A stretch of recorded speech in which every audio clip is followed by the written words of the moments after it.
Touchant aussi bien les filles que les garçons, la drépanocytose est une maladie génétique héréditaire qui entraîne la déformation des globules rouges. Elle peut engendrer des complications. Le patient présente ce qu'on appelle des crises vaso-occlusives douloureuses. Chez les nourrissons, c'est une localisation au niveau des mains et des pieds qui vont se gonfler, ce qu'on appelle le syndrome pied-main. Mais chez les grands enfants, par exemple, c'est surtout des douleurs abdominales. Et maintenant, chez l'adolescent et chez l'adulte, c'est carrément des douleurs au niveau des os et parfois au niveau des articulations. Autres symptômes, l'anémie, la fatigue, les infections, la détresse respiratoire ou encore un risque accru d'accident cardiovasculaire. Et malheureusement, aucun traitement ne peut guérir cette maladie. Au Sénégal, près de 1700 enfants naissent chaque année avec la drépanocytose de forme SS, la plus fréquente dans le pays.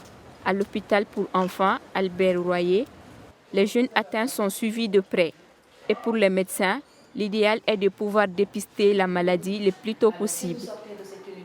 Chez les enfants, ce que nous préconisons et ce que nous recommandons, c'est un suivi précoce le plus tôt possible, un suivi régulier, respecter les rendez-vous. Actuellement, dans notre unité, qui est un centre de référence, qui est construit, équipé avec l'appui de la Principauté de Monaco, nous avons une file active de plus de 2500 enfants qui sont suivis actuellement. Donc c'est énorme. Et cette file active ne cesse d'augmenter d'année en année. Mais bien qu'elle soit génétique, la drépanocytose n'est pas toujours détectée chez l'enfant après le dépistage néonatal. C'est le cas de cette jeune fille qui vient à peine de découvrir son statut de drépanocytaire et qui a compris que désormais, elle allait devoir s'astreindre à certaines règles de vie.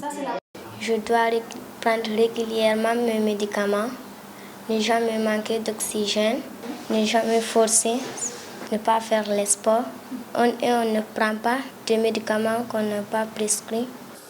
Une bonne hygiène de vie et une alimentation équilibrée sont essentielles comme mode de vie des drépanocytaires. Il est également recommandé de bien s'hydrater, surtout en période de chaleur, et d'éviter les efforts physiques intenses.